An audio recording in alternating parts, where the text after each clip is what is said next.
May 8th, it's something like 300 odd people, more than 300 arrested every day under false charges.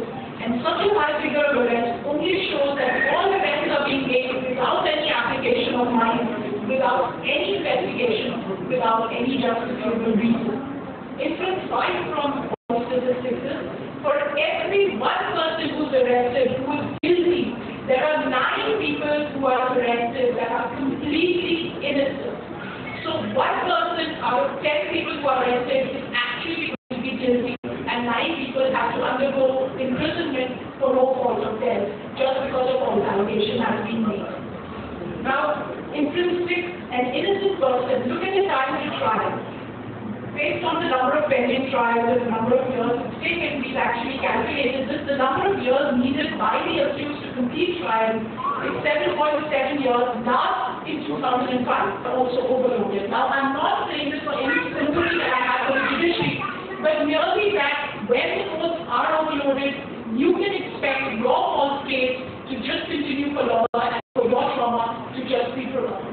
Can I have the next slide, please? Here I've just shown you the number of women, children, and seniors arrested, which, according to me, is completely illegal, completely unjustified. Even if the husband was guilty, they have no business going and arresting this entire family. Some of which would be pregnant women, there'd be small children, there'd be elderly citizens, some of whom could have serious medical maladies. But every year, the number of women, the number of children, the number of adults that are elderly that are arrested is increasing. Next slide, please. Now, here, of course, I've already told you all the instances that these are statistics that I've calculated. Next, please. And next, so basically, from our statistics, this is the human violation, you cross human rights violation law, and according to which an innocent child is arrested every day under this section. An innocent senior citizen is arrested every 2 hours. An innocent woman with physical maladies, while doing nothing to help a general dowry victim, while doing nothing to reduce the number of dowry cases or even the number of dowry deaths. Next slide, please. The load of the judiciary, as I said again, basically what this shows you is number of pending cases from 2003 to 2005. From something like 4 lakhs gone up to just under 5 lakhs. You can expect your time in the courts to just keep increasing each year.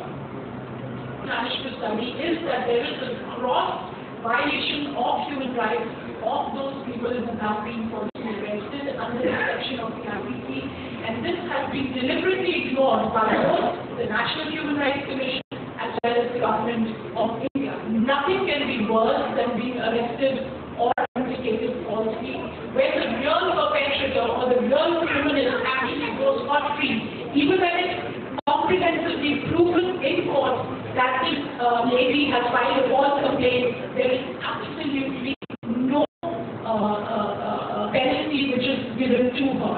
And what this does in turn actually is it encourages more people with dubious morals, dubious ethics, to file false cases under this section, and that is why the Supreme Court of India has called it unleashing legal terrorism. This is a form of legal terrorism where innocent men and their families are being harassed for no fault of theirs.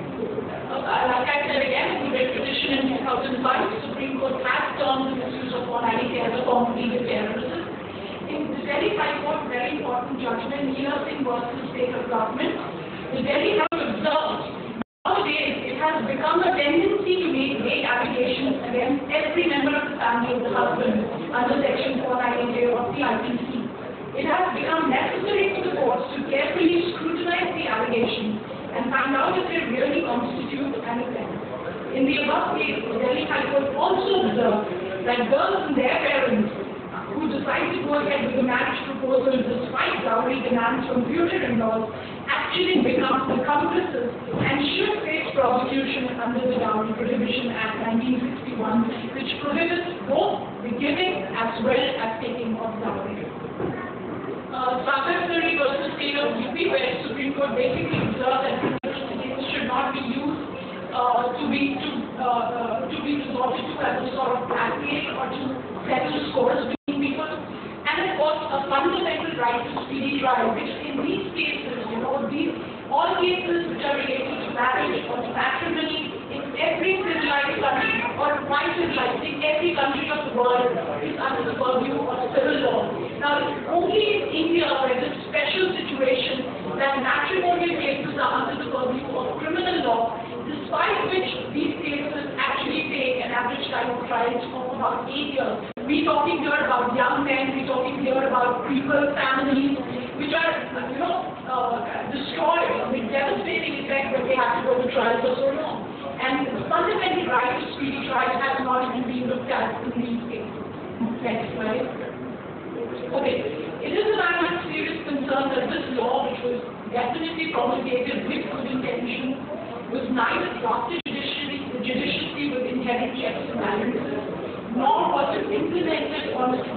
Now, it has over a period of years acquired the dubious distinction of being the most misused law by unscrupulous women who legally terrorize innocent families for ulterior motives of their own. Though projected to be a law benefiting women, it has ironically victimized many more innocent women related to the husband's family than has been ever claimed to have protected. Something like 83,000 innocent women have been arrested over the last 3 years, or over the years from 2003 to 2005. We actually don't have the data for the year 2006 to 2007, where I'm certain the number has actually risen more than anything else.